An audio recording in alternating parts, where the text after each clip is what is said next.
নমস্কার বন্ধুরা, আমি বৃষ্টি। গল্প বৃষ্টির আড্ডার একটি নতুন অডিও স্টোরিতে সকলকে স্বাগত জানাচ্ছি। আশা করছি তোমরা ভীষণ ভালো আছো আর তোমাদের ভালোবাসা এবং আশীর্বাদে আমরাও ভালো রয়েছি।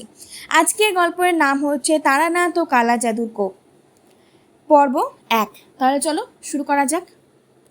তারানাথের সাথে দেখা না হওয়ায় অনেকগুলো দিন মন খারাপের সম্প্রীতি নিয়ে কাটিয়ে দিতে হয়েছিল। দৈনন্দিন জীবনের গড়পড়তা আমেজটা কাটিয়ে উঠতে একবারটি তার দর্শন লাভের বিষয়টিও আবশ্যকীয় হয়ে উঠেছিল, কিন্তু কিশোরীর যে দেখাই নেই, কিভাবে যে তার সাথে সাক্ষাৎ সম্ভব সেটাই আন্দাজ করতে পারছিলাম না। দেখলাম বাইরে সজোরে বৃষ্টি নেমেছে, ভাবলাম সে হয়তো আর আসবে না। এমন সময় আমার ধারণাকে একেবারে ভুল প্রমাণিত করে কিশোরী এসে দরজায় কড়া নাড়ল। আমিও তরতর করে সিঁড়ি দিয়ে নেমে এসে দেখি সে একেবারে ভিজে জাপ হয়ে গিয়েছে। আমি কিশোরীকে উদ্দেশ্য করে বললাম, তুমি এত দেরি করে এলে? আমি তো ভাবলাম এত বৃষ্টির মধ্যে আর তোমার দেখাই পাবো না। এছাড়া আজকে আবার তারানাথের বাড়িতে যাওয়ারও কথা ছিল। যদি সময় মতো পৌঁছতে না পারি তাহলে হয়তো তার কাছ থেকে ভালো ভালো গল্প শোনা সুযোগটাও হারিয়ে ফেলবো। কিশোরী সাথে সাথে উত্তর জানালো, তা কি কখনো হতে দিতে পারি? আমি নিজেও যে তার গল্পের ভীষণ ভক্ত। তার গল্প শোনবার আশায় আমি আজীবন ব্যস্ততা অনুভব করে এসেছি। আর এখন যখন তুমিও তার ভক্ত হয়ে উঠেছ, তখন তোমাকে ফেলে আমি যাই কিভাবে? ওসব নিয়ে তোমাকে কিছু চিন্তা করতেই হবে না। আমি আসবার পথে রাস্তা থেকে তেলে ভাজা আর পাসিং শো কিনে নিয়ে এসেছি। জানতাম বৃষ্টিতে একেবারেই ভিজে যাব, তবুও আমি এই মহামূল্যবান বস্তুগুলিকে সঙ্গে করে নিয়ে এসেছি। এগুলোও তারানাথের খুবই প্রিয়, তাই এগুলোকে ব্যতি রেখে তার বাড়িতে যাই কিভাবে? কিশোরীর কথায় আমি বেশ বিগলিত হয়ে উঠলাম।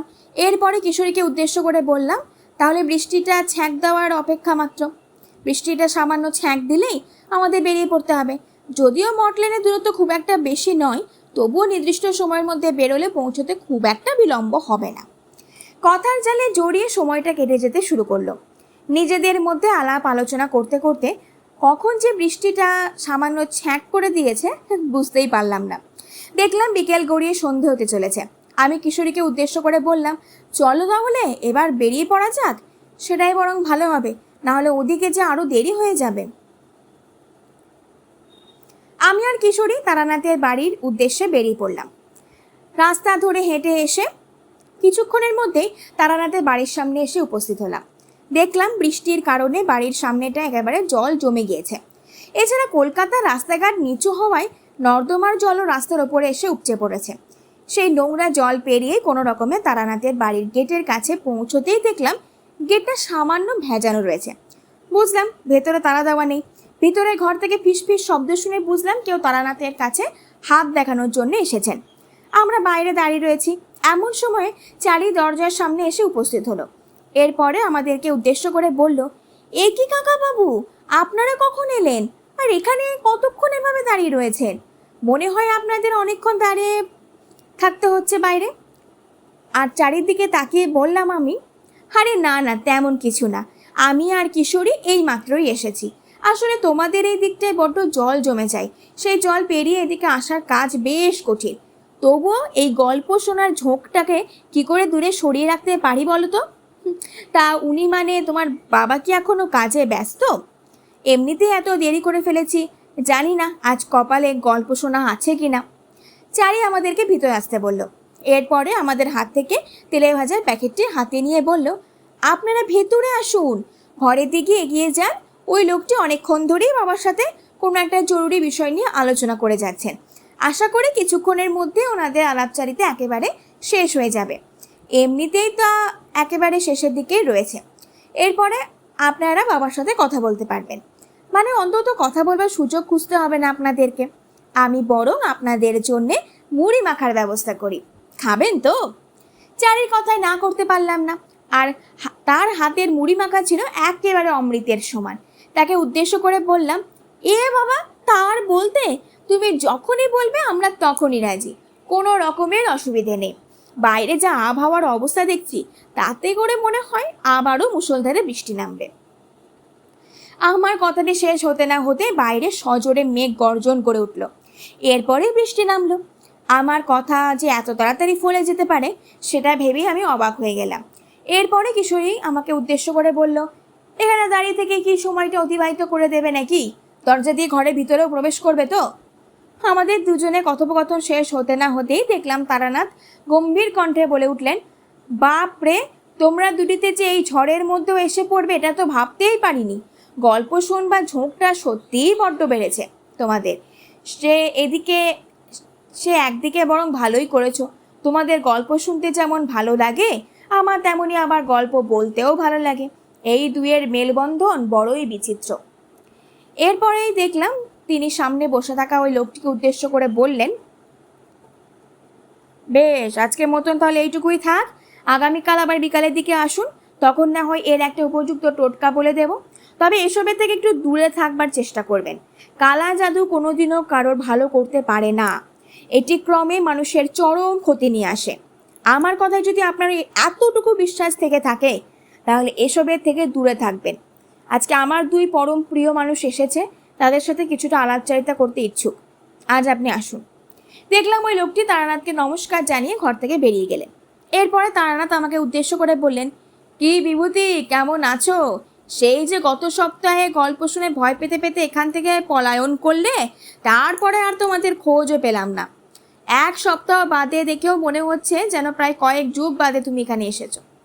কিশোরী বলে উঠল, এত হেয়ালি করে কথা বলছেন যে? আমরা তো প্রতি সপ্তাহেই আপনার গল্পের টানে এখানে ছুটে আসতে বাধ্য থাকি।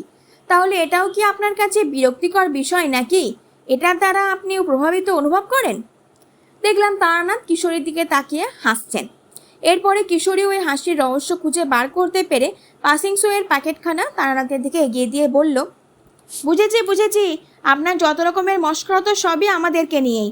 তবে ওই লোকটিকে যেন কি বলছিলেন, কি সব কালা জাদুর বিষয়ে শুনছিলাম মনে হলো। এখনও কি এসবের চল আছে নাকি? আমরা তো ছোটবেলায় গ্রামেগঞ্জের কাহিনীর মধ্যে এসবের উল্লেখ পেতাম। এখনও এসবের কথা শুনতে পেয়ে সত্যিই ভীষণ রকমের অবাক লাগছে। এই বিষয়ে কি আপনি আপনাদের কিছু জানাতে পারবেন? কিশোরের কথা শুনে তারানাথ কিছুক্ষণ চুপ করে রইলেন। এরপরে তাকে উদ্দেশ্য করে বললেন, হ্যাঁ আছে, সব কিছুরই অবস্থান রয়েছে। সেগুলিকে আলাদাভাবে চিহ্নিত করা না গেলেও তাদের অবস্থান তো রয়েছেই। আর এই ধরনের কালো শক্তিকে আশ্রয় করে মাথা চাড়া দিয়ে উঠেছে একাধিক জিনিস। সেগুলি প্রভাব সাধারণ মানুষের জীবনকে একেবারে তছনছ করে দিতে পারে। সে বিষয়ে তোমাদের কোনো ধারণাই নেই। আমি যখন সাধনার কাজে গ্রামগঞ্জে ঘুরে বেড়াতাম তখন আমার সাথেও এমন অনেক ঘটনাই ঘটত, যেগুলির কোনো বাস্তব সম্বলিত প্রমাণ খুঁজে বার করতে পারতাম না। কারণ ওই প্রমাণগুলির উপরে ভিত্তি করে যখন মূল রহস্যের সমাধান করতে এগোতাম তখন দেখতাম সেটি আরও ভয়ানক রূপ ধারণ করে নিয়েছে। তার সাথে বাসা বাঁধতে শুরু করেছে আরও জটিলতা।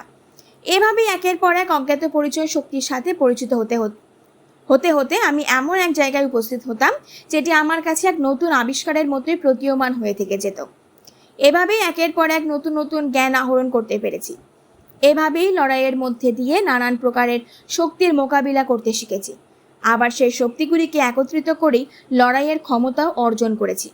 এগুলি কোনো সাধারণ সংকেত হতে পারে না।